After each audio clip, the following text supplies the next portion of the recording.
Lee. I'm Eloy. I'm Bastian. And we have Course in the Act. And keep on watching PULS every day at 4 p.m.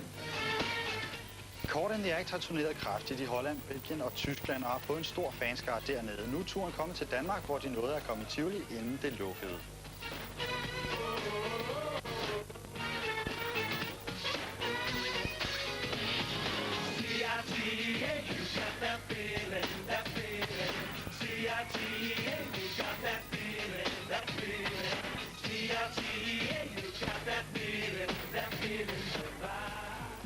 It all started, Bastian and Eloy, they had the idea a long time ago.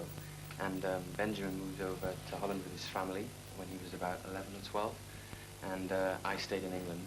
But I knew Benjamin through friends while I was in drama school. And he already knew those. And one time he told me to meet them. He said, come over. And I said, well, I don't know. And he said, well, just come for a holiday, you know. And I thought, why not? Amsterdam would be really nice. And I met them, and I had a really good feeling about it. So then I called my dad. Lee's not very easy to persuade, so it wasn't like he was sort of going, why? And so I had to really like persuade him. He's a good persuader. And yeah, I had a really good feeling, so I called my mum and dad, and I said, I'm gonna go and live in Holland. My mum and dad were like, oh my God, you know, what are you gonna do?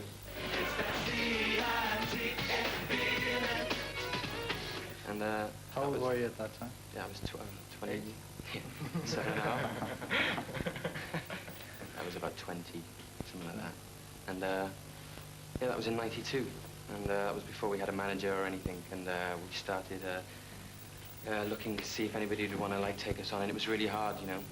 And then we were we got a manager, and he got us into some discos, and we were performing on tables, you know, like stages that were like the size of a table or something, with hardly anybody. Cigarettes thrown in your hair. Yeah, and stuff, right?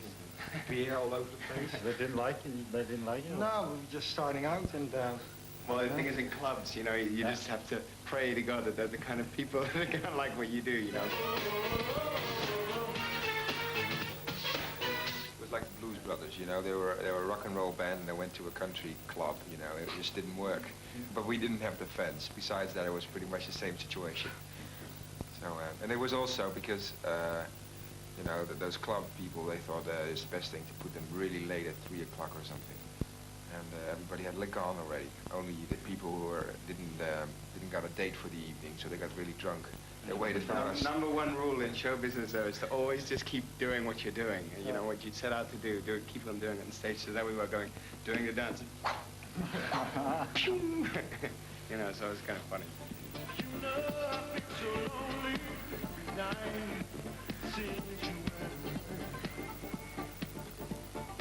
Would you let me down at night?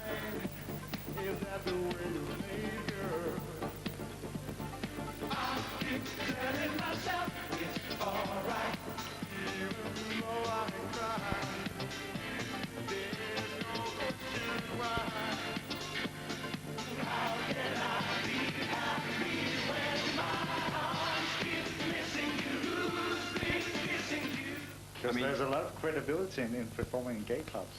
We're not really aiming for like the gay people or like only girls or only that age or something. We're like aiming for people who like our music, and we all have like the feeling what you are, what color you have, or whatever you do. It doesn't matter to us. If you have fun with us and if you like seeing a show, let's come to the show then. And I think everybody should do what they want to do and look how they want to look like. Sexuality has nothing to do with preference for music or, you know, your whatever. It has nothing to do with nothing. So we're very happy with anybody who likes our music and comes to our show. Everybody.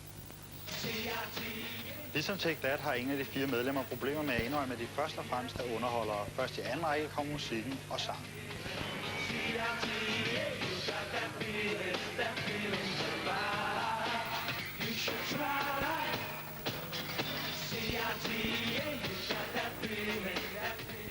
We put the ideas in. That's the same with producing the album or producing the videos. You should also believe people.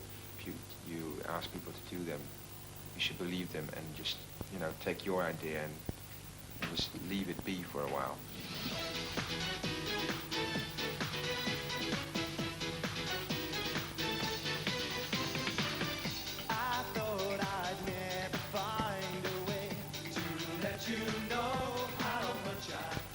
because we all have ideas, but we're mainly performers, so if you give your idea to a director or to a producer for an album or for a video, you should trust them. If you have seen their work they've done before, and if you ask somebody to make something for you, you should just give your idea and let them do their job.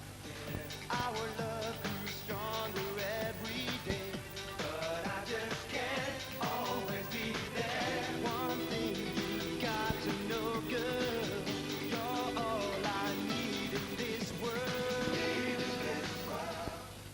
But there's still so much more to it. How much money do they spend on it? How much time does it take to do this video? Yeah. So you must be very consistent in the way that you control things on That's this. from experience. I mean, what we said, we've been together for so long, 4 years. A lifetime. But I mean, it's like we've built up a lot of experience from that, from doing those clubs, those small clubs with hardly anybody there or people that didn't like it or whatever. You know, you learn to deal with it, and we've dealt with enough situations where things have gone wrong or whatever, you know, I don't know, the lights go off or the stage is broken in. We've even had a stage that's collapsed on us. Yeah, people running on the stage. That was really fun.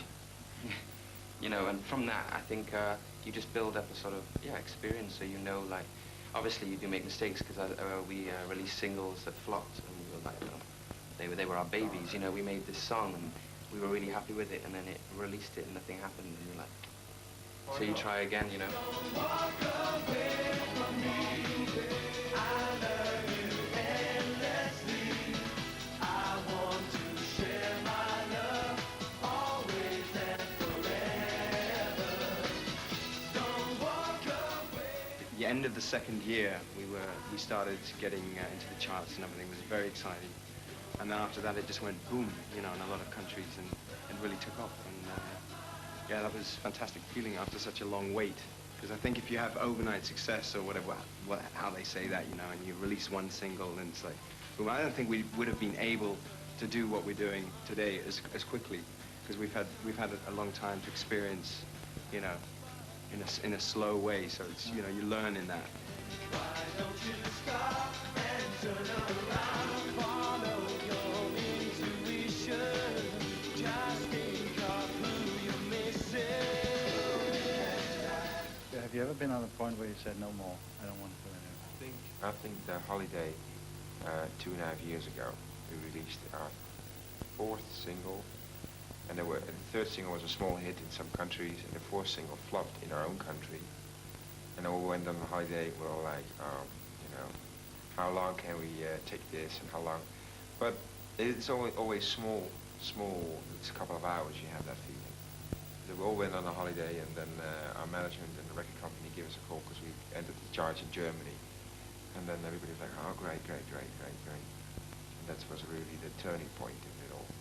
Yeah, it was like that phone call just did it, you know. It was like a fairy coming out of the sun saying, here is your hit. Ding! You know, well, first it entered at like 86, so we were like, oh great, and you know, it entered in another country, great. We were really happy, and then the next week I think it went to 83, and we were like, oh, and it went higher. And then it made a huge jump. Yeah, then it jumped like to something like 20, and I think the 4 of us needed therapy or something like, you know, after that, and then it just went really high, and then we that was when we made our first video as well. It was all like everything all of a sudden after 2 years of working. You know, trying hard, building up a growth of fans in our own country. It went from that to all of a sudden, bang, you know, and then rushing a video, and yeah. So in one way, some countries thought we were like overnight success until they found out about us, and then they realized that we weren't. But I keep thinking